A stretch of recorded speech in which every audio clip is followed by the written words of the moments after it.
Hi again, everyone. Welcome to the final session at track 3. Now, everyone has a story, right? And WordPress makes it easy for us to share it. But we don't always stop to think about how we can use our stories for our professional career and to find something that help us make a living out of our true passions. So we have with us today Alexandra Badite, a journaling and storytelling mentor who has done just that and allowed words to guide her professional career. And now we're going to have a chance to see the blueprint of how to do that ourselves. Everyone, Alexandra Badite. Thank you. The first one. Raise your hand if you've ever told a story to get out of trouble. Like maybe that time when you had to give a full narrative of your day because you forgot to reply to your mom's text? Yeah? Every story has the role to give you a very strong emotion.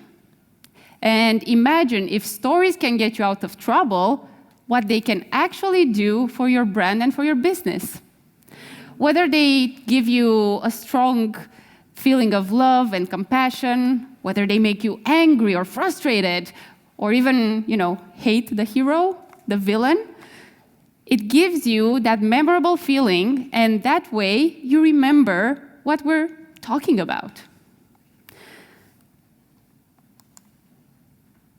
Back in 2014, when I was working as a project manager for a publishing company in Romania, in my job description, I didn't have any writing anymore. I had been promoted from a writer and editor to a project manager, and there was no more room for creativity.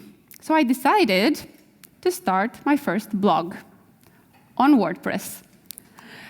It was called Impressivity, and it was like a public journal where I was writing about everything that was going on in my life. Traveling, dating, books, movies, everything that I felt I needed to express, I put it in there. Over time, Impressivity turned from sharing impressions to learning how to impress yourself. It turned into my personal development business, which is now about how to use the power of words to create intentions, to create stories, and to be visible in your brand. Throughout time, I had built 5 blogs for myself with different topics, and I also supported many women entrepreneurs to start their business. And when women start their business, they feel so shy when it comes to sharing their story. They just want to put maybe someone else in the spotlight instead of being themselves in the spotlight. However, the framework and the blueprint is applicable for everyone. So do not worry. So you might be thinking, okay, do I really need a blog nowadays? Because I can just go on social media and share content, and I build my brand, and that's it. But think of it like this. Social media is a rented space. You just go, publish, grab people's attention. They are happy to discover you. They start to like you. They start to trust you. So what happens if social media goes down? If nothing works tomorrow, what happens to your business? If you have your platform, your website, your blog, it's your house. So you invite people into your house. And if you treat them well, then they will come back. So this is how you build your brand. You treat well your people, and they keep coming back. Because building a brand is not a short-term game. If in social media we grab people's attention and we fight for their attention every day, every second, in our blogs, we already know that they like us, they trust us. And a brand is built in time. when you play the long-term game. So you keep sharing stories with them. And I'm going to tell you how we can do that. So who here is a freelancer? Okay, so if you have your first point of contact with your customers, they are ready to see you. They want to connect with you, right? Whether you are selling to them, you are pitching to them, and then, of course, you are the one delivering the service, then they want to have that human connection with you. And they want to learn who you are, what are your values, what you stand for. And this means that you are building a personal brand and you are sharing your story. If you sell products or you work for an organization or a company, maybe you don't want to be at the forefront of that brand. Whether you're selling digital products or physical products, maybe you just want to have that specific product in the spotlight. And you can do that. You can turn your product into the hero of your story. You talk about the unique value, you talk about those features, and create stories where your product is the hero of the story. So you see how storytelling really helps in branding, whether it's about you as a personal brand or about the product. Now, you might be thinking, okay, I can have a personal brand on LinkedIn, right? Are you on LinkedIn? Okay, if you're not, then please do that. You might be thinking that, okay, I upload the resume there and people will know me. Clients will find me, they will be happy to see what I do. But behind every experience, every education, every certificate that you got, there's a story. And that story is maybe a challenge that you had. That story might be about a customer with whom you had a conflict. That story might be about something that really excited you and motivated you to start your activity. And the story lives only in your memory until you share it. And I know, with AI, now you might be thinking, okay, I can delegate my stories. I can delegate storytelling and content to AI. Yes, you can do that. But is AI living your life? Is AI living your experiences? AI can't read your mind, so even if you are using it to create content, you need to feed it with personal stories. And for that, we have techniques in journaling, which is something separate, and I'm happy to talk about it after the session. There is a research that says facts are 20 times more likely to be remembered if they're part of a story. Now you might be wondering, okay, how do I use this information? Well, think about this. You are pitching to a client, and you can say 40% of websites are built on WordPress. Cool, right? It's very pragmatic. Or you can say 2 out of 5 websites are built on WordPress. So when you sip your coffee in the morning, you open your browser, and you open 5 tabs to read the news in the morning, 2 of them are built on WordPress. How does that sound? Is that a better story? Will you remember that? Brand stories are built around your values because branding shows who you are. Brand is also about what people say about you when you're not in the room.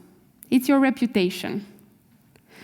So in order to build a brand that is authentic, that people can resonate with, that people can relate to, you want to share stories that are true and that are authentic to you, that show who you are without having to say, my value is about caring for people. No, you can say that with stories. You can share stories that reflect small things about who you are. Now, who here knows the story of WordPress? Okay, a few of you. For those of you who don't know, I'm going to give a very short summary. For those of you who know it, it's going to be a refreshing story. So, one of the co-founders posted on a forum that he wants to do something new. He's unhappy with the platforms existing at that moment, and he wants to do something new, something revolutionary, open source, and he's ready to start it. For that forum post, there was only one reply from the other co-founder. And they both started to work on what today is WordPress. What is the value that comes out of this story? Can you tell me? Yes? The idea could not reach another people if he didn't post. Yeah? So, collaboration between people, yeah? Which is one of the core values of WordPress, right? So, you might be thinking, okay, but these are great stories. You know, they did so many good things. How about what's happening in your mind right now? Are you thinking that, oh my God, this is not for me? Believe me, any excuse that you have right now in your mind, I've heard it before. So let me see if I read your mind. Put your hand up if you thought about, I'm not creative. I can't write stories. What do I write about? Yeah. Well, the thing is that whether you're thinking that your story is not worth sharing, everyone has a story to tell. And the only thing that's holding you back to share your story is your mindset, which is the story in your mind that you are telling to yourself. So if you keep repeating to yourself that your story is not worth sharing or that you're not creative enough, yeah, that's true. You can convince yourself of that, and you will not share your story. But you should. And I want to remind you of this. Write about what you know. Because when you share about the topic that you know or that you're continuously learning about, you are more confident. And you will write more and more. Write about what you like.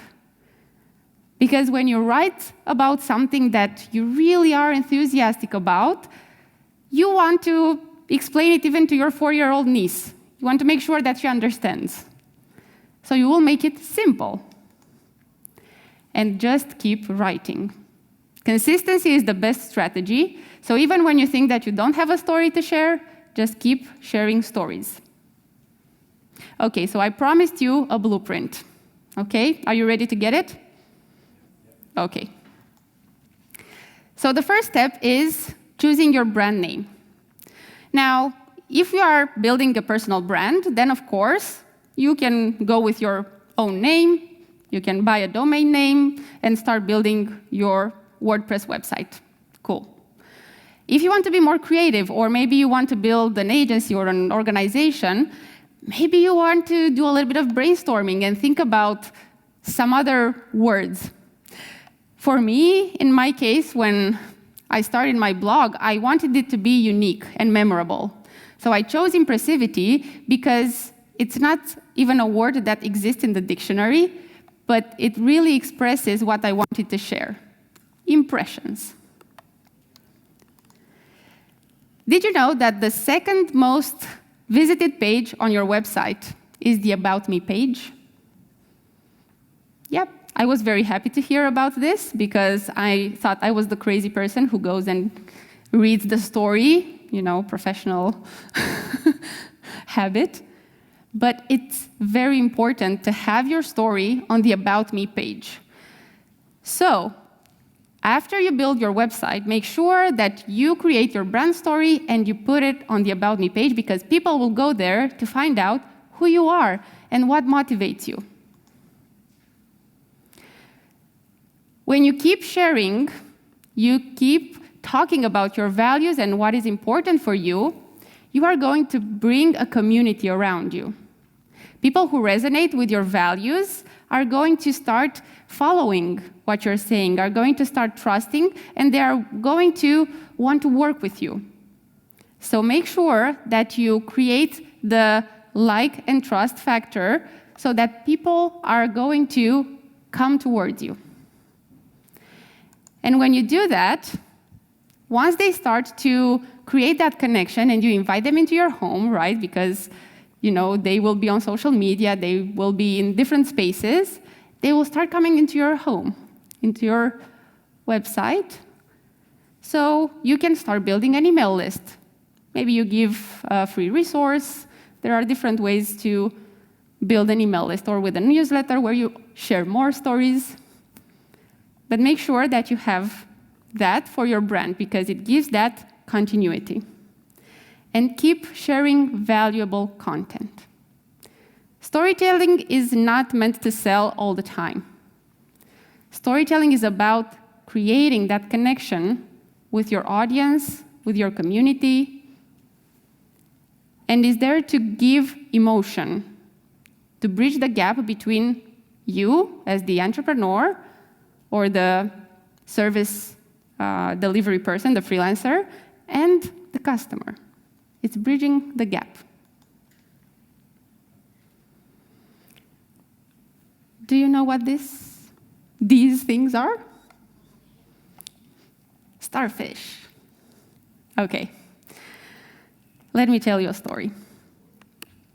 There were two guys walking on a beach in the morning, having a very quiet walk.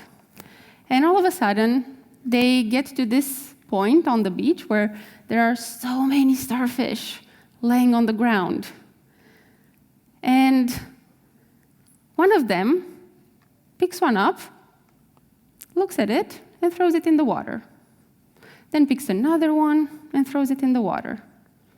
His friend starts laughing, and he says, "Oh my God, you're not going to do that with all of them, right? Look how many of them are here. It's not going to make a difference." And the other guy picks another starfish up and says, "It's going to make a difference for this one," and throws it in the water.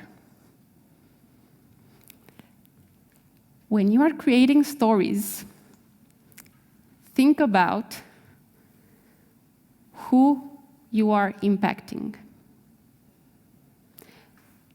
When I started my blog, in my mind, I was thinking, if there is only one person who learns something from my mistakes or from my stories, then my job is done. Storytelling is not about you, so don't be afraid to share. Get out of your own head and start talking about who you are and what truly matters for you. And keep this in mind. I invite you to take these questions with you. What is your legacy? Why do you do what you do? And who is impacted? Every time when you are thinking, "Oh, my story is not worth sharing. My story is not good enough. So many other people have better stories." Yes. But what if you share and contribute to someone's day? Maybe they just needed to hear that one more time.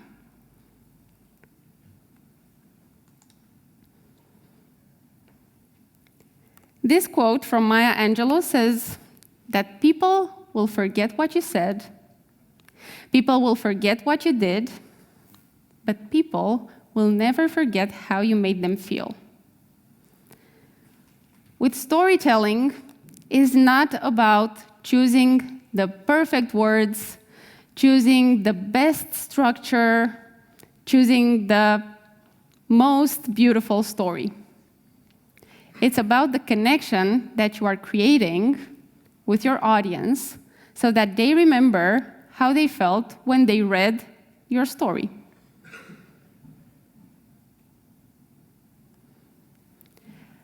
I want to invite you to be brave and to start writing your brand story. Start thinking about what motivates you and start impacting people. You are already doing that with your work. Start talking about your work. Because your stories are really important. And today, if you are living with one thing, I would like it to be this. Go and share stories. Go and really be open about living your life, living experiences, and sharing your insights about those experiences.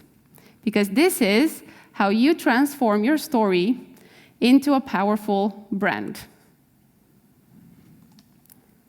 Thank you very much, and I would love to connect with you and talk about storytelling. Thank you.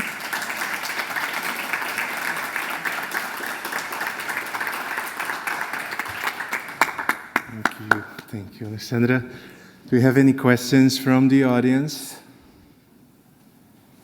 Anyone? Okay, we have one.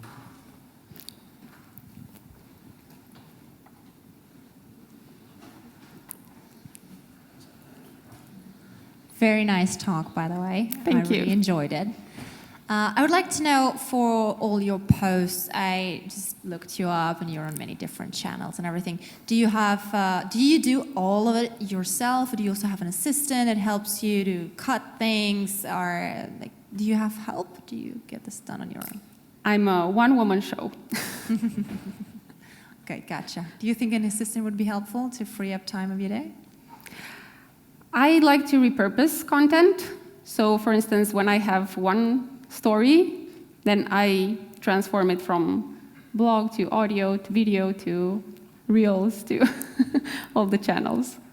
That's how I manage. Yeah, but you think that it would free up time in your day if you would add an assistant? Do you think that that would be something that you would look for in the future, just out of curiosity?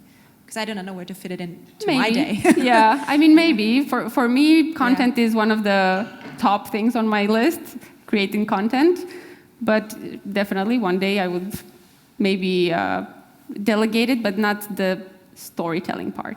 Maybe just the footwork. Yeah. Cutting, uploading, and all of that. Yes. Gotcha. Yeah. Interesting. Thank you. Thank you. Anyone else? Any other questions? We have one here.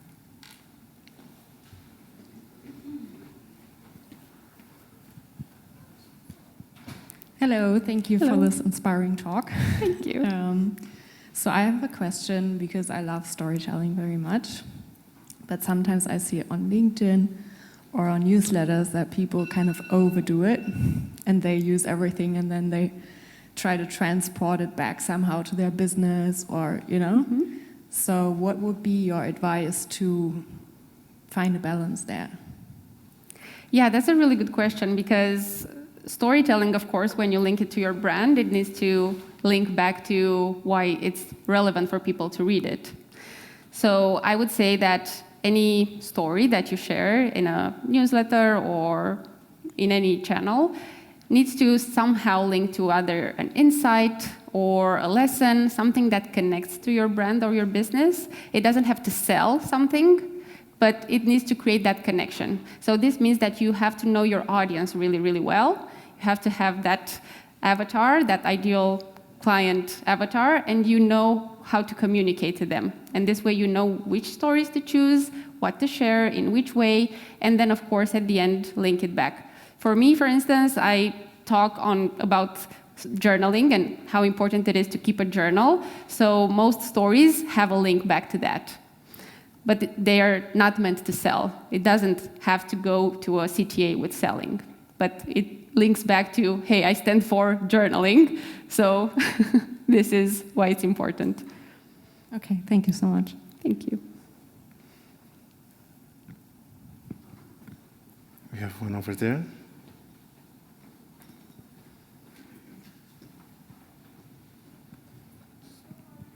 Well, after creating your blog or your personal site to promote your brand, will there be, or you recommend a step to make open to the public or to post, share in some social media? Because I don't know, the site standalone will not reach anyone if they don't have the URL. So what will be your advice on that? Yes, absolutely. You want your story to be read. That's why you are sharing your story. So, of course, then you repurpose it. This is what I was talking about in repurposing. You take extracts from that story and create posts for different channels. You do videos, audios, whatever you're comfortable with or whatever is part of your content strategy, or you choose the channels where your audience is hanging out so that you address them, right? You want them to see that story. For those who have a newsletter, of course, you are going to send it in the newsletter and then send them read the whole story here. But absolutely, social media is part of the ecosystem. Thank you. I have a follow-up question to that. How do you find and define the right audience for your story? Yes, that's a very good question. Thank you. This is about knowing who you want to serve, you are impacting.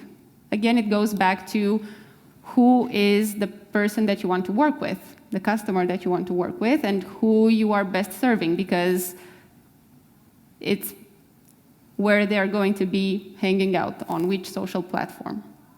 And you create an avatar. It's like having a person in mind. It can be a former client that you had the best collaboration with, and you imagine them. And every time you write a story, you imagine them in front of you, and it's like talking to them, like sharing that story with them. Or if you haven't had that ideal collaboration yet, you imagine who would be maybe a previous version of yourself or someone imaginary that you are sharing that story with, and who you would love to work with after they read your story and they say, yes, you are the right person. You are the person who can help me with what I need right now, and I want to work with you. Does it answer your question? Yes, thank you. Thank you.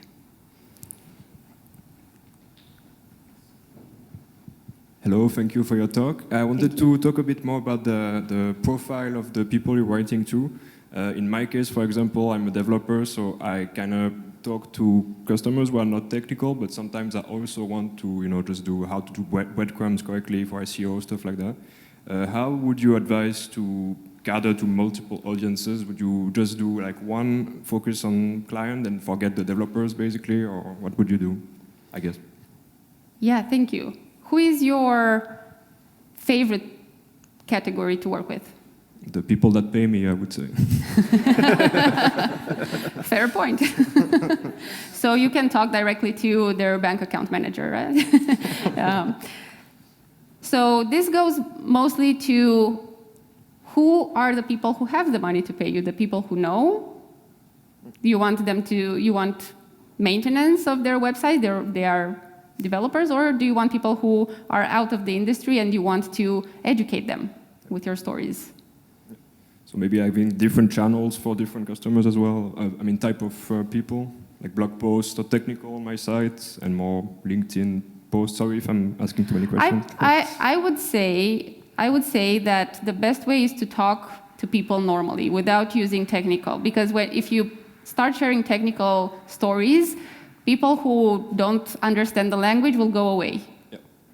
But people who already know what you're talking about, they will not mind to read the simple story. True. Thank you. Thank you. I think there was another question. We have I time saw for another one more. hand. No? Don't be shy. Hi, so thank you for your talk. It was really nice. Thank you. I have a practical question. How would you define a bad story to share? And if one even exists? Or can you turn any story into something worth sharing and good for your business? And basically, what are the, I don't know, characteristics of a story that maybe should be changed or not shared at all? Yes, very good question. Thank you. Well, what is a bad story? I like that one. I'll start with that. So when you share personal experiences, if you are in the middle of figuring something out, you might not have the whole picture yet, so maybe that's not a story that's ready to be shared yet. When you finish your experience and you learn something, you get some lessons, you get some insights, that will be valuable for your audience. So it makes it into a valuable story for people to read. They will get something. Otherwise, if you're in the middle of it, maybe write that story in your journal, use the journaling techniques, and once you go through the whole process and you come out on the other side, it feels fresh. And you can say, hey, this has been my challenge, this is what I learned, and it will be inspiring for people. So this is one way to think of not a bad story necessarily, but a story that might not bring value to people. Yes, you can turn any story into something valuable as long as you have a very clear picture of who you are impacting, who is your audience, and you know what the message is, how you want to make them feel, right? Because it's all about creating that connection with them, and when you know how you want to make them feel, then you can turn any story into something that's worth sharing. Hope that helps. Thank you.